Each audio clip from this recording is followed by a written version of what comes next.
داسې پړک پړوک والا لباس به بهار نه اغوندې. نن چې ښځه کور کې ګورې ستړي مه شوه سره نشي کوی، ته به یې چې که چېرته مزدوره ده خو چې د ډاکټر غږ ورباندې وکړي چې ډاکټر ته روان یو سبا ډاکټر له ځو، داسې به یې ځان جوړ کړی ته به یې چې که ډاکټر سره نکاح تړي. ته خاوند ولې ځان نه جوړوي چې ته ډاکټر له ځان جوړوي؟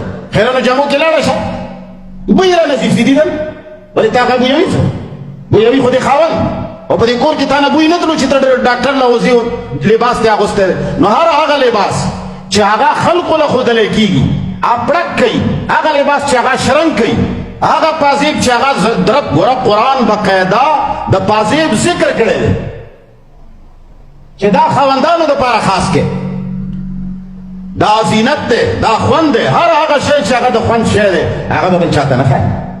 د ښځې خبرې خوندورې دي. رسول الله صلی الله علیه وسلم بیبیانو نه صحابه کرامو پوښتنه کوله، قرآن حکم کړی دی چې کله تاسو هغوی له جواب ورکوئ، زنانه چې کله کور نه پردي نارینه له جواب ورکوي خواږه اواز کې به یې نه کوي. کور ته سړي اواز وکړه ور یې وټکولو. تا کور کې ماشوم نشته چې جواب وله وکړي، زاړه ښځه نشته چې جواب وله وکړي، سړی نشته چې جواب وله وکړي. ضروري دی چې ته ورته ووایې چې زما خاوند کور کې نشته، نو ته به ورته وایې چې نشته. اول خو د سړي زوی 3 ځل سلام واچوه په کور دروازه، یا 3 ځل دروازه وټکوه، یا 3 ځل ټالي ووهه چې تا له جواب رانغی، بس رسول الله صلی الله علیه وسلم حدیث مبارک ته واپس لاړ شه. خو که چېرې د سړي زوی نه و ولاړو، بعضې خلکو واقعي د سړي زمن نه دي، ځکه چې د قرآن او سنت خو موږ خویونه نه دي زده کړي چې موبایل دله څوک کوي کر کر چې اوچت کړی هلکه خو چې 2 ټلی دې ورکړې اوچت دې نه کړو خو بس پرېږده که څه ضرورت دی چې بیا نور کغوې تا د رسول الله حدیث نه دی اورېدلی، هغه په دې موبایل نه فټ کېږي.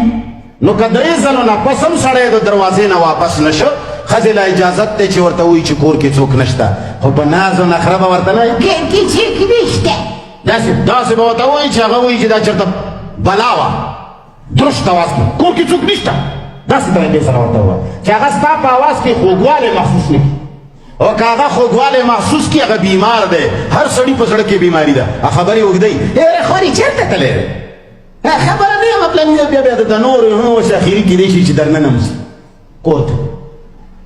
ته به درشت اواز کې سخت اواز کې سخته لهجه کې به جواب ورکړي، که پېژنګلو دي وي او که نه دي وي پېژنګلو.